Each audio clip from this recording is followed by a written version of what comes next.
विविध भारती पुणे माधुरी कुलकर्णी सादर करत आहे पुणे वृत्तांत. शिक्षण हा आत्मनिर्भर भारताचा पाया असून नवीन शैक्षणिक धोरणाच्या सर्वसमावेशकतेमुळे जागतिक पातळीवर सक्षम आणि समर्थ भारत उभा राहण्यासाठी मदत होणार आहे असा विश्वास केंद्रीय शिक्षण राज्यमंत्री सुभाष सरकार यांनी व्यक्त केला. पुणे इन्स्टिट्यूट ऑफ बिझनेस मॅनेजमेंटच्या 14व्या दीक्षांत समारंभात दूरस्थ माध्यमातून ते आज बोलत होते. व्यक्तिगत प्रगतीबरोबर देशाच्या विकासाचं ध्येय प्रत्येकानं ठेवलं तर आगामी काही वर्षात विकसित भारताचं स्वप्न सहज साकार होईल असं ते म्हणाले. राज्यपाल रमेश बैस यांनीही या कार्यक्रमात विद्यार्थ्यांना मार्गदर्शन केलं. आज देशात नवकल्पनांची निर्मिती करणारे, त्यांना चालना देणारे यशस्वी तरुण उद्योजक घडवण्याची गरज आहे असं प्रतिपादन राज्यपाल बैस यांनी केलं. या समारंभात एकंदर 682 विद्यार्थ्यांना पदवी प्रदान करण्यात आली. यंदाच्या रब्बी हंगामात राज्यातली कांदा लागवड गेल्या वर्षीच्या तुलनेत 1,17,000 हेक्टरनं कमी झाली आहे. त्यामुळे उत्पादनात गेल्या वर्षीपेक्षा 9,46,000 टन घट येण्याचा कृषी विभागाचा प्राथमिक अंदाज आहे. राज्यातील दुष्काळी स्थिती आणि पाण्याची कमी उपलब्धता असल्यानं ही स्थिती निर्माण झाल्याची माहिती पुणे कृषी आयुक्तालयानं दिली. राज्य परिवहन महामंडळाच्या पुणे विभागातील 60 एसटी बसगाड्या सीएनजीवर करण्यात आल्या आहेत. त्यामुळे एसटी प्रशासनाला फायदा होत असून टप्प्याटप्प्यानं सगळ्या डेपोतील डिझेल बसगाड्या सीएनजीवर करण्यात येणार असल्याची माहिती पुणे विभागीय नियंत्रण कार्यालयानं दिली. पुणे एसटी विभागाकडे असलेल्या 800 बसपैकी 50 बस जुन्या झाल्या असून त्या सर्व बस सीएनजीमध्ये रूपांतरित करण्याचा निर्णय घेण्यात आला आहे. पिंपरी चिंचवड महापालिकेच्या कर संकलन विभागाच्या वतीनं कर वसुलीबरोबरच पाणीपट्टी वसुलीही सुरू आहे.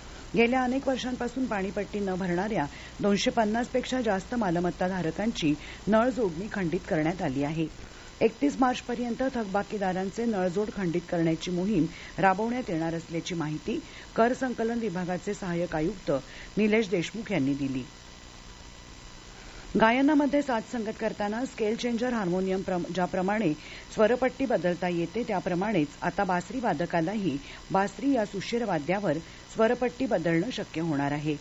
प्रसिद्ध बासरीवादक पंडित केशवराव गेंडे यांनी आपल्या नवसंशोधित पांचजन्य वेणूनं हे सिद्ध केलं आहे. या संशोधनामुळे बासरी वादकाला आता अनेक बासऱ्यांचा संच जवळ न बाळगता केवळ एकाच बासरीतून 3 ते 4 स्वरांपर्यंत बासरी वादन करता येणार आहे. शाकाहार पुरस्कर्ते तसंच पुण्यातील सर्वजीव मंगल प्रतिष्ठानचे संस्थापक डॉक्टर कल्याण गंगवाल यांनी लिहिलेल्या सुखी जीवन का आधार शाकाहार या पुस्तकाचं प्रकाशन केंद्रीय परराष्ट्र मंत्री डॉक्टर एस जयशंकर यांच्या हस्ते हुबळीमध्ये झालं. परराष्ट्र मंत्रालयाकडून दिलं जाणारं शाही भोजन शाकाहारी असावं असं आवाहन डॉक्टर गंगवाल यांनी जयशंकर यांना केलं. जयशंकर यांनी त्यांना पुढील काळात प्रयत्न करण्याचं आश्वासन दिलं. महिला दिन सप्ताहानिमित्त यशस्वी अकॅडमी फॉर स्किल्स संस्थेच्या पुढाकारानं पुणे जिल्ह्यातल्या मुळशी वाळण इथं महिला विकासाच्या नव्या वाटा संवाद ग्रामीण भागातल्या महिलांशी या अभिनव उपक्रमाचं आयोजन करण्यात आलं होतं. कार्यक्रमात गावातील शेतकरी महिला, बचत गटातील महिला सदस्य आणि युवती मोठ्या संख्येनं सहभागी झाल्या होत्या.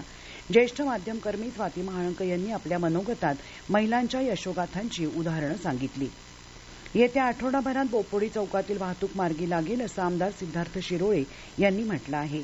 महापालिकेचे अतिरिक्त आयुक्त विकास ढाकणे, पथविभाग प्रमुख अनिरुद्ध पावसकर, पोलीस उपायुक्त शशिकांत बोराटे यांच्या समवेत शिरोळे यांनी चौकातल्या वाहतुकीची पाहणी केली. येत्या बुधवारी अधिकाऱ्यांसमवेत व्यापारी आणि स्थानिक रहिवाशांची वाहतुकीसंदर्भात बैठक घेण्यात येणार आहे. महाराष्ट्र राज्य कबड्डी असोसिएशनच्या मान्यतेनं युवा कबड्डी आंतरजिल्हा स्पर्धा आजपासून म्हाळुंगे बालेवाडी इथल्या क्रीडा संकुलात सुरू होत आहेत. 6 एप्रिलपर्यंत चालणाऱ्या या स्पर्धेत महाराष्ट्रातील नामांकित 16 जिल्ह्यांचे संघ सहभागी होणार आहेत.